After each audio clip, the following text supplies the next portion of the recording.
Hello, hello. Welcome to Mondays with Tara and Andre. We are live and we'll be joining you in just a moment. So please let us know in the comments if you're joining us, if you can hear us, and if you're joining us in live, hashtag live, or if you're joining us in the replay, hashtag replay. Thanks.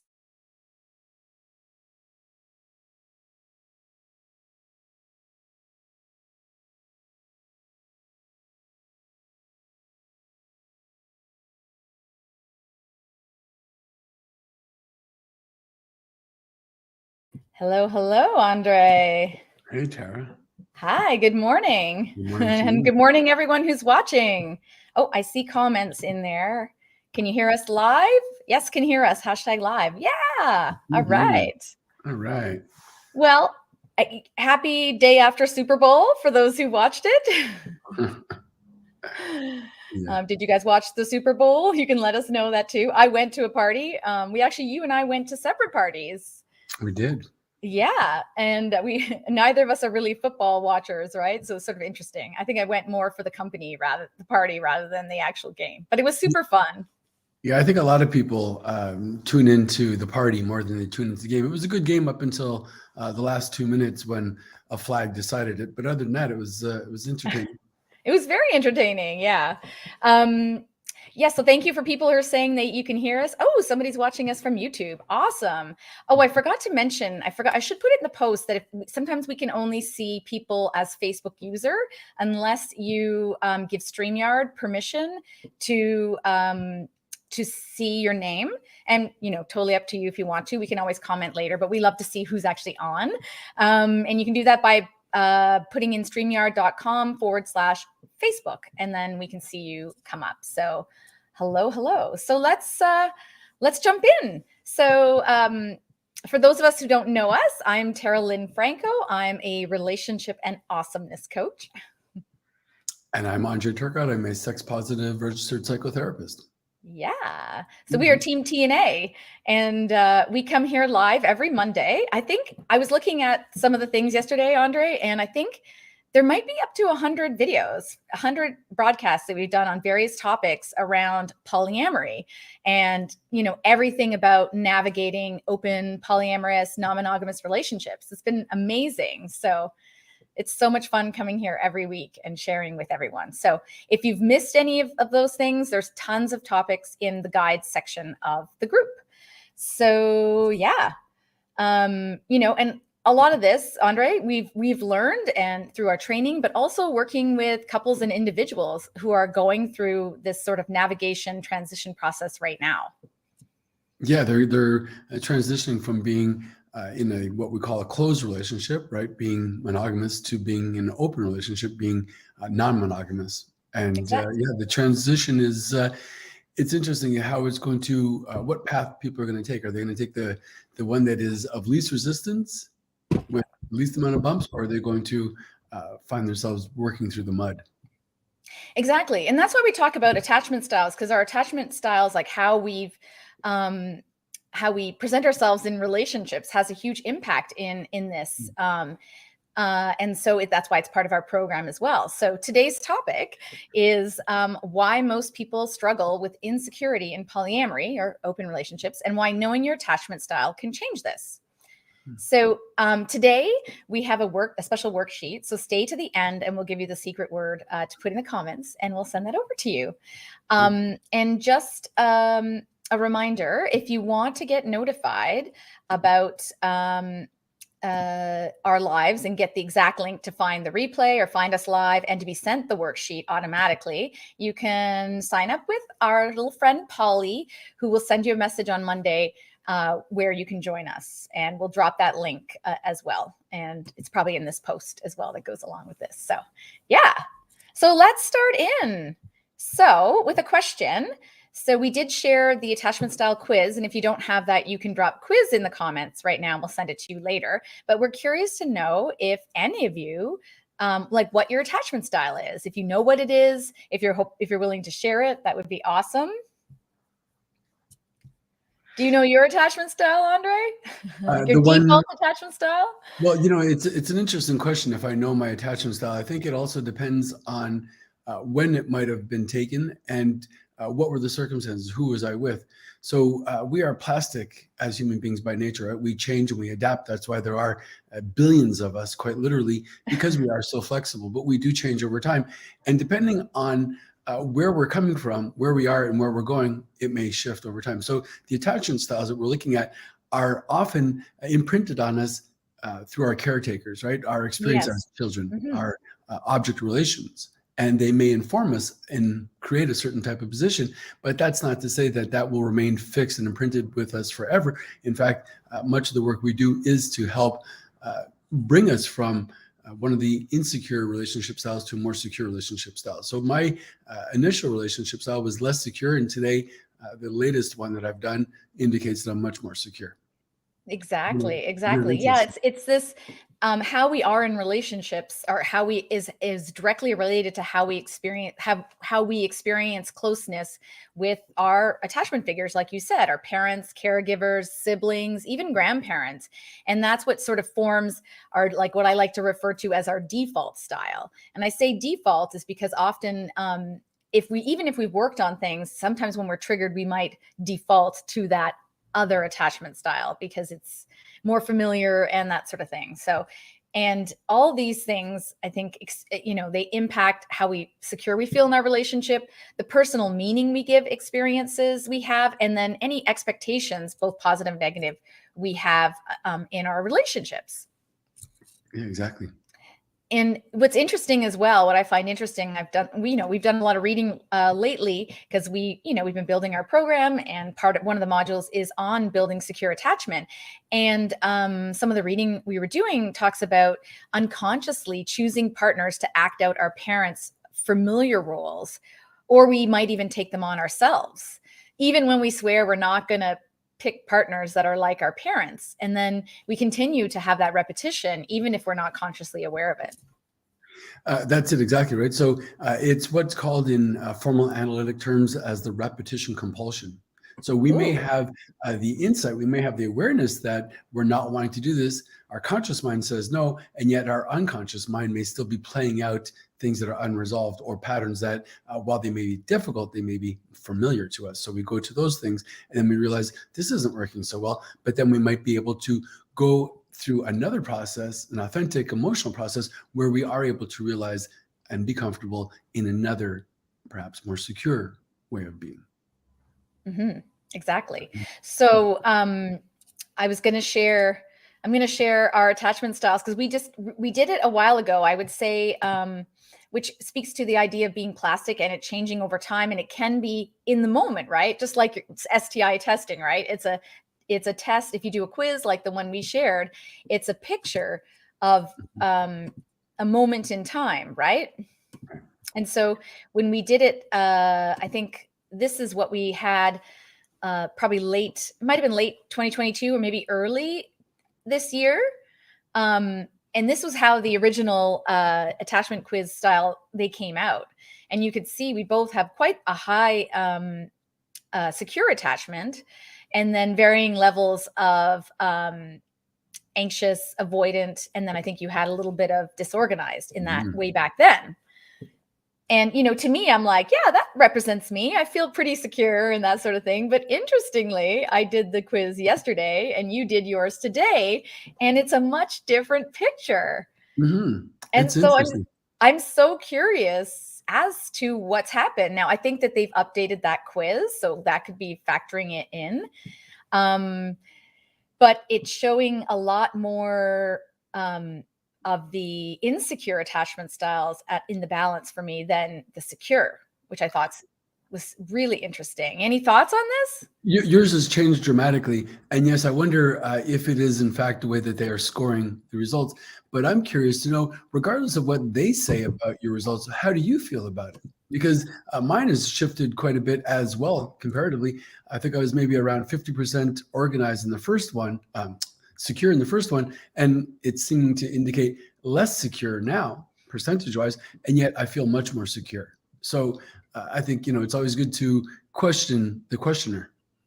Exactly. Because I think we were even talking, the last couple of days about preparing for this live and for our training last week in the program. And I was feeling like we were talking about how great we felt despite being apart. I mean, not great, like I miss you, like I wish you were here, but I'm feeling very good and comfort with that distance, and we're going to talk a bit about that when we go through the styles. But I just, yeah, I want you here. I don't feel like you being distant changes my attachment to you. Like, in fact, we were both at different parties and we connected through that and said hello. And, you were with somebody else. I was with a group of people, and it was like, I felt great, in fact.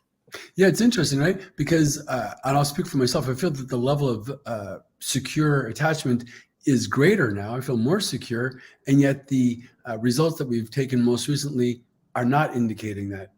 In fact, the numbers seem to indicate that it's gone in the opposite direction.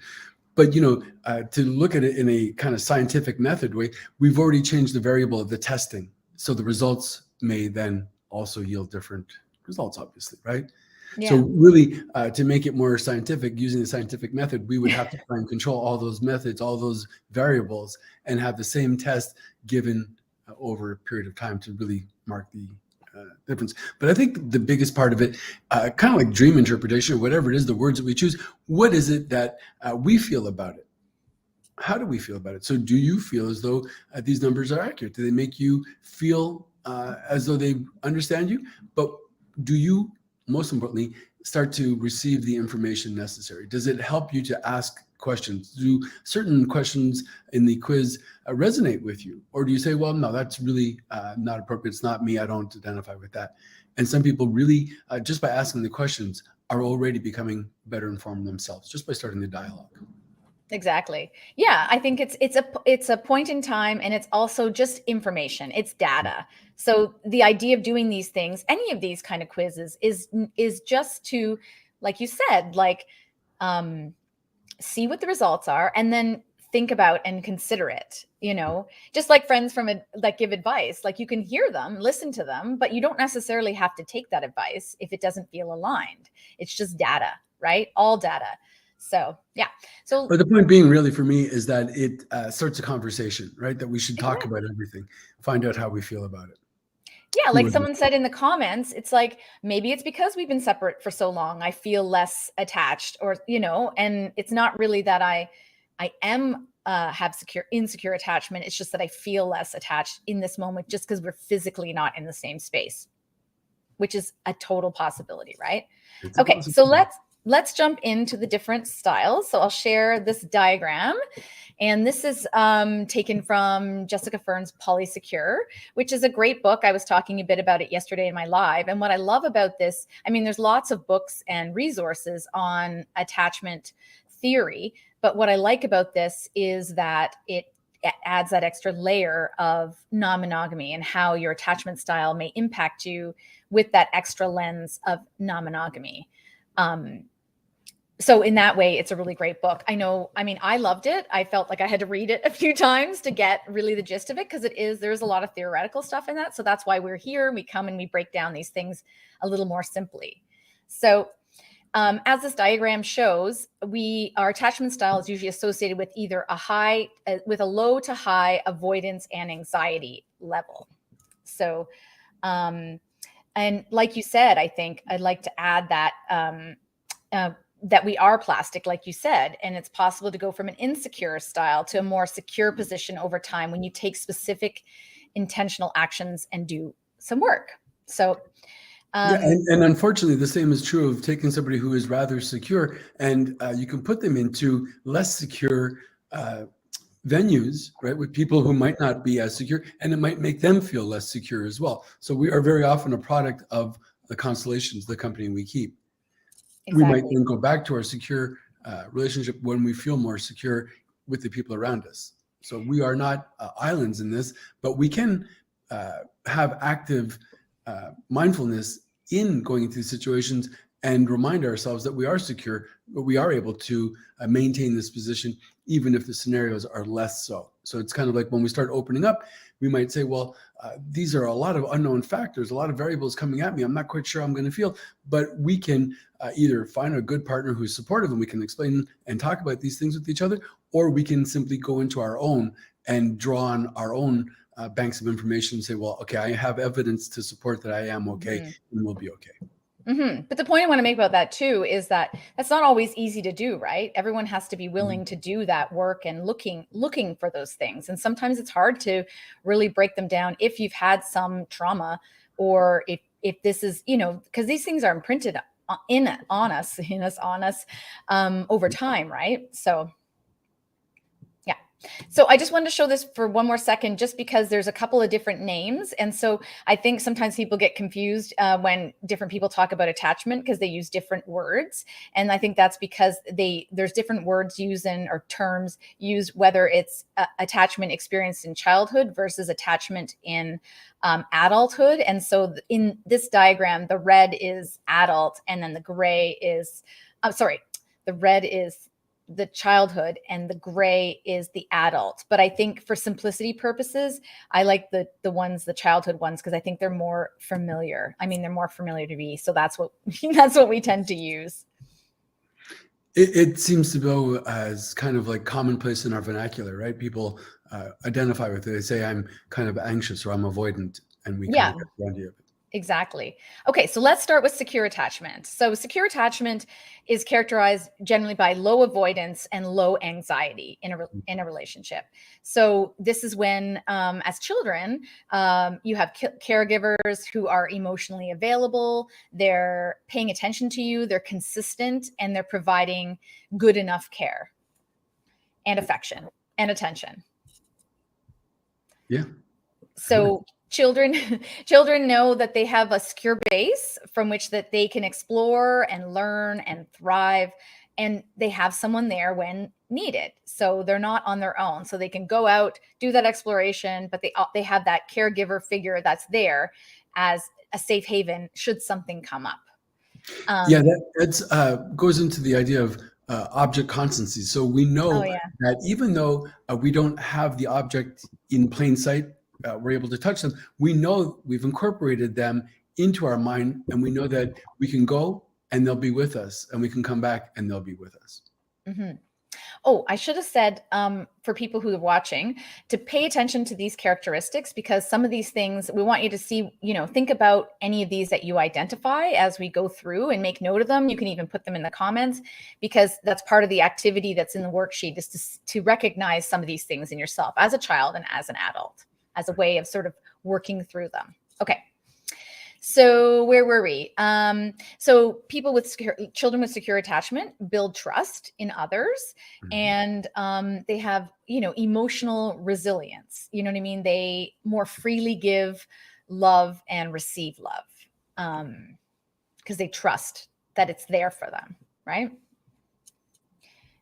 So when people with who have secure attachment when their children become adults, so they tend to have greater confidence and self-esteem. They have some more balance in their life. And it was interesting. One of the articles we were reading talked about having better choices in relationships, which is interesting. I guess it's more attractive to be a secure people in some ways. As a caveat, because sometimes we want the bad girls and the bad boys, right? Sometimes, but I think the having greater choice comes from the idea that we're secure, that we don't feel as though we necessarily need one type or the other, that we can go to, if we are coming from a secure place, we can go to somebody who might feel a little bit more avoidant or anxious, knowing that we're okay, and it can be transferred into those relationships, knowing that we'll be okay in those style of relationships as well. Yes. Sorry, it froze. I think I've been having trouble with the internet here. Anyway. So people with secure attachment as adults have healthy boundaries. I mean, you're aware of your boundaries. Fluidness in terms of intimacy, and also being an individual. So they can be very intimate and emotionally close with someone, but they can also be like their own person, autonomous, their own individual and are comfortable with social engagements. So big groups, small groups, that sort of thing. So this is the other part that we were talking about earlier, is feeling secure even when you're apart. So you can internalize your partner's love and then self-regulate your emotions when your partner's not with you. Absolutely. It's that knowledge, that feeling that you will be okay because you've had that past experience. You've had that secure bond in the past. So you were able to bring that forward. Exactly. So comfortable with warm and close relationships. You can depend on your partners. You feel like you can depend on your partners, and you allow them to depend on you.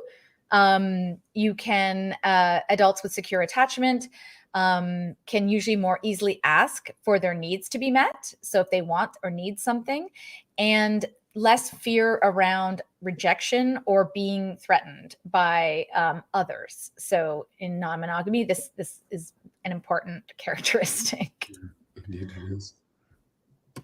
So then we'll go to avoidant. Whoops, I'm just going to show the chart again so people can see it. So avoidant is in the bottom left. So characterized by low anxiety, but high avoidance. Mm-hmm. Well, I guess it could be argued that the avoidant has low anxiety because they avoid the situation. If they were in it, they might feel as though they are more anxious, right? So their anxiety may already prevent them from attaching. They avoid putting themselves in those type of situations.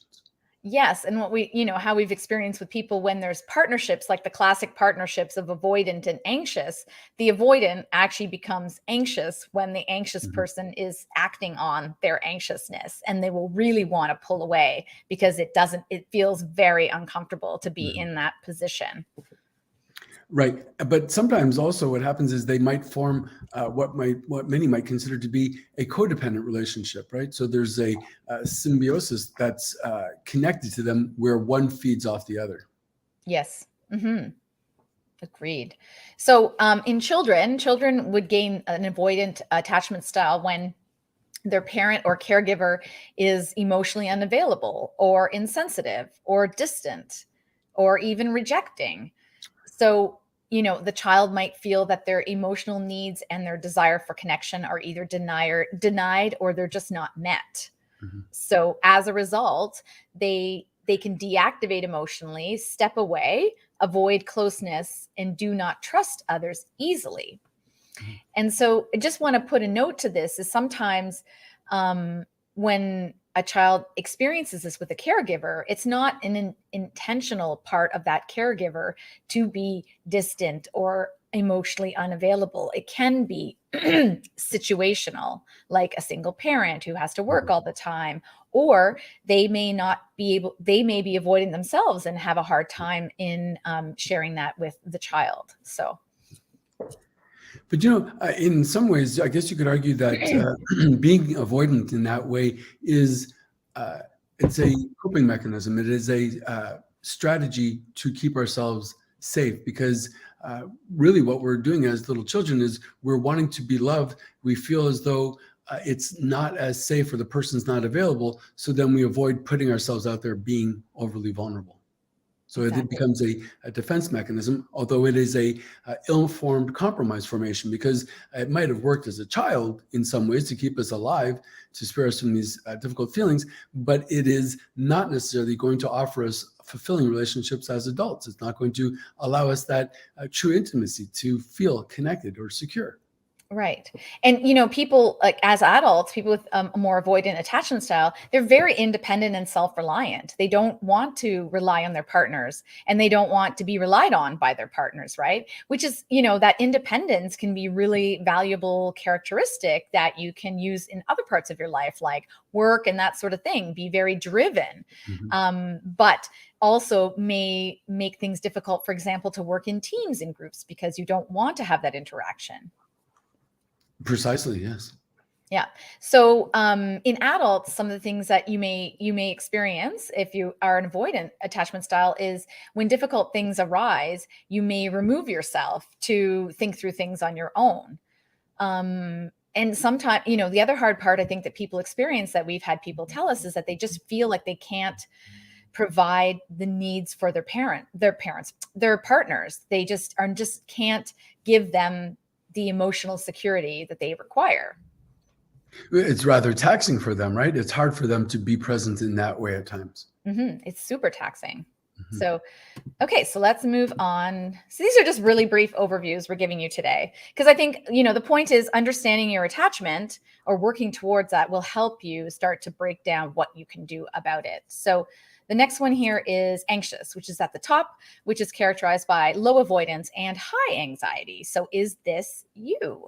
Do you have it? Do you recognize any of these things in yourself? So as children, their caregivers might have been unreliable in providing emotional support and regulations. So the parent might be anxious themselves. They might be neglectful. They may be inconsistent or unavailable. So as a result, the child might feel like they cannot rely on the relationship. Yeah, and that inconsistency, I think we'll see more of that when we start to look at disorganized as well, because often that inconsistency is the messaging, either through demonstrated through our actions or how we speak or the emotions that we're allowing, where it says, come here, go away, come here, go away. You're good, you're bad. And it kind of leaves us not really knowing, and can then create feelings of anxiety. Where do I stand? How is it going to be? Is it safe? Is it unsafe? We don't know.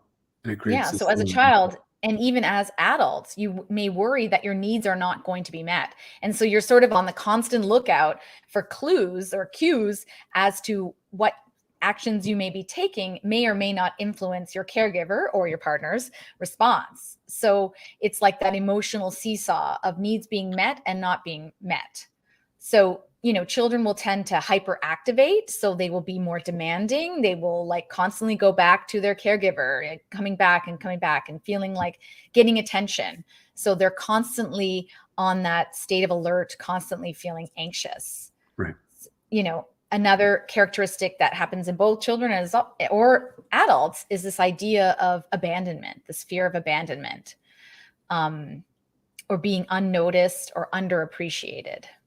Yeah, absolutely. And that fear of abandonment is part of the preservation aspect, right? So I need to know how things are going. I need to know if I'm going to feel okay. So it triggers the anxiety in me, the anticipation of it, right? So it's not to say that all anxiety is bad. We need some anxiety. It keeps us alive, right? We want to know if the lion is on the plane. We need to be ready to go and protect ourselves. But too much of it will influence our psychic position and be taxing to us. It is near impossible to always be on that high alert. It really does take a toll on us, right? But it comes to understand its position. It comes from the necessity of being prepared. We don't know where our caretakers are going to be, so we then become hyperactive in looking at their needs, our needs, what's going on in the situation. We need to be able to assess that. Yeah, exactly. And I keep doing the same thing. I want to put the title up so people who are joining us, if you're joining us in the replay, put #replay. Make sure you go to the top, because we're explaining the different types of attachments. We're just going through anxious.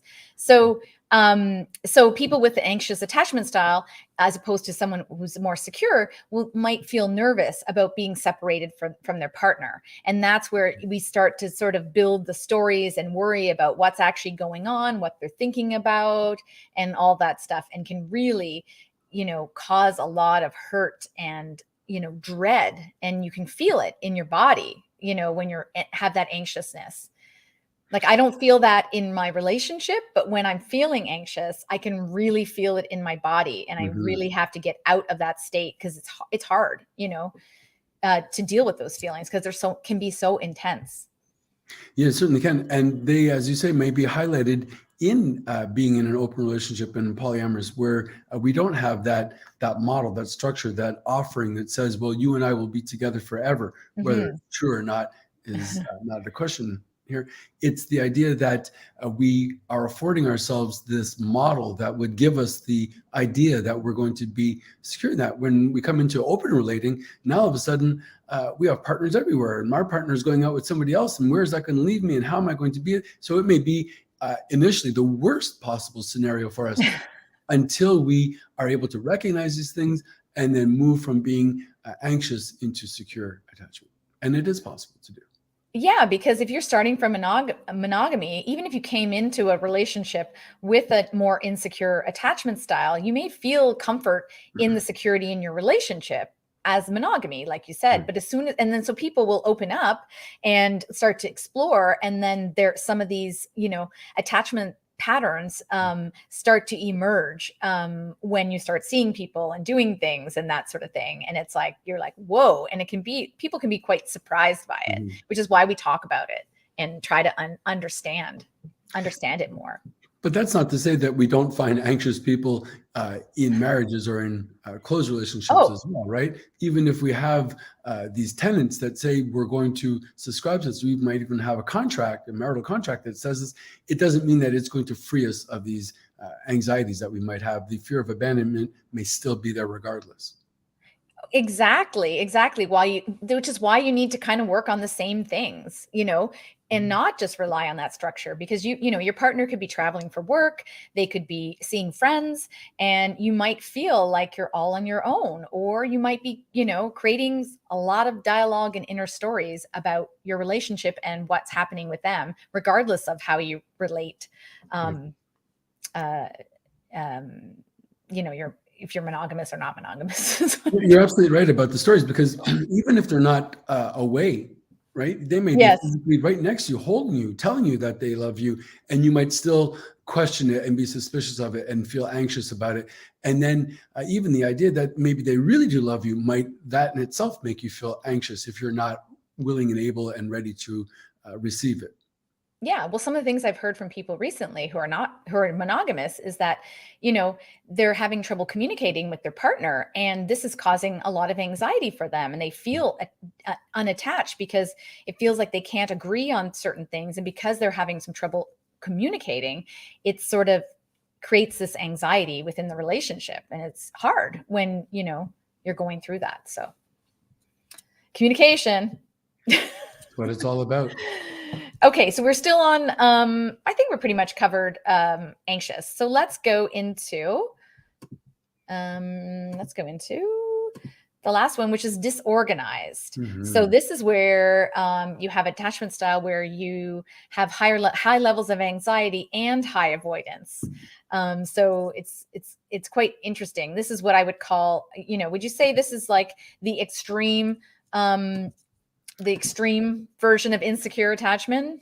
Well, absolutely. So if you were to chart it on a spectrum, yes, this would be at the polar opposite of secure attachment. And it's really unfortunate because these people have both the desire for high avoidance, and if they do connect, they feel high anxiety. Even just the thought of it might make them feel anxious, right? So they are cursed with both, unfortunately. And often, as we see in evidence, it is because there is perhaps trauma that they've experienced in the past, whether it is the maltreatment from their caretaker or simply neglect. There's a whole bunch of things that might have caused them to be this way. But again, the good news is that it is not written in concrete. We are flexible, we are plastic, and in time, we can overcome this position. Maybe you tell us a little bit about the disorganized? Yeah. So in this one, it's like what you said earlier, like caregivers may be giving them conflicting messages that come here, go away, which, creates situations for the children that are like, it feels like they're unsolvable or unwinnable. Like, if I do this, I'm going to get in trouble. If I do that, I'm going to be in trouble. If I come close, I'm going to be good. You know what I mean? It's all these mixed messages. So it can cause like a lot of confusion, fright. Children can be frightened, disoriented, really not understanding how to relate to people. And especially if there's been some sort of trauma, and usually someone has more disorganized if there's been some, like you said, some sort of trauma, chaos, and a parent that might be controlling or abusive, or family members that have been abusive and that situations that haven't been dealt with, that sort of thing. So as a child, you may either dissociate or you may be more aggressive with your behavior. And I think that can probably happen as well in adults. Yeah, So it certainly is. I mean, just because you become 18 and pass over that threshold, being adult, doesn't necessarily mean that you're going to change all these patterns, right? The impressions are made in the unconscious, and the unconscious has no regard for chronological time. So these things can be just as fresh as when we were little kids. yeah, exactly. So so people with disorganized attachment style might also have that feeling of being worried about rejected, but also being worried about being abandoned. And so lots of anxiety in their relationships. So, and like you said earlier, they have an extreme need for closeness or intimacy, but also fear rejection. So then it causes this conflict within them that kind of holds them emotionally hostage. Like, I want to get close, but I'm also afraid of being abandoned. So you're almost, sometimes people that have more disorganized, dominant attachment style will like self-sabotage the relationship because it's going to end anyways, right? So it's kind of it's a tough situation for people. So people with disorganized attachment styles can also be triggered easily. They can have some psychological problems, traumas that are sort of within them that they may be aware of or not. And they could, like they could act out and have more dysfunctional relationships, and which can even include, to the extreme, violence or abuse, substance abuse, and that sort of thing. So that's a tough one. It is, but we've come across it many times before. And again, it's not hopeless, right? I mean, the idea is that we have a willingness to look introspectively at these things and participate in our therapy, and to go beyond what is known to us. Even though it may be rather uncomfortable at times or difficult, we persevere and we come out the other side where we feel better about it and we become more secure. I'm so curious because this was our charts, and I actually had a bigger chunk of disorganized. Last time I did the test, I didn't have that disorganized. So I'm so curious. I'm gonna like think about, what it is that may have caused that. Maybe I need to look at the questions again, but it's worth looking at, right? Like the data, as we said. Yeah, absolutely. I mean, if nothing else, even if it is not entirely accurate, at least it starts us thinking about it and starts a conversation about it. Exactly. So, so now that you know your attachment style, and like I said, if you don't know, you can drop quiz in the comments and we will send you the link to that. But the other secret word today is attachment. So, so what can you do now that you're aware? So the first thing is you can get our worksheet and, start to, like I said, think about what characteristics you see in yourself, and you can watch this again, and what circumstances trigger these responses, or what might be behind them. So that's a first step. And then the second part, which I think is the harder part to do on your own, but you can start once you have a better understanding of your attachment, is what are the things that you can do to interrupt this pattern in your relationship? So what internal work can you do? And then what would you like support on, and what would you like to work on with your partner or partners? So we talked about creating and fostering the components of secure attachment. So that secure base, having a place where we know we're safe and can go out and explore and be an individual. And then the safe haven. So knowing we can go to our partner when things are tough and it doesn't risk the relationship. So what are the things, so here we can start to think about what those things are. And then the last thing, which I think, we've talked about and you just mentioned, is being patient with yourself and getting support. So, these attachment patterns that we're experiencing have built up over time and may require some deep work to unravel. And sometimes that can't be done on our own, at least not in a quick way, And so that's why the support of a therapist, or something else, working with someone else, like working with people like us, because this is work we do, can help do this. So, like I said, that's the basic overview. So, if you need support, this is kind of where we come in. I think, we're therapists and coach, but we also have a group program, which one of the components is understanding and building learned and secure attachment in your non-monogamous relationship. So we actually just did that module last week, which was awesome. And so if you're ready to if you want to know more about the program, or if you're ready to understand how your attachment style is impacting your relationship and walk away with an action plan of next steps to build or start to build secure attachment in your relationship. So you're invited to book a free 45-minute relationship rescue call with me. And oops, I see that I'm hiding the, I'm hiding the link. So it's gotaranandre.com/relationship rescue. And we can talk about what's going on in your relationship and, what next steps you can take. Fantastic. That was a good one. So hope everybody enjoyed that. Remember to, book a call. If you need that worksheet, drop attachment in the comments and we will make sure you get that. Very good. And happy Monday. And to you. Thanks, everyone. Bye. Bye.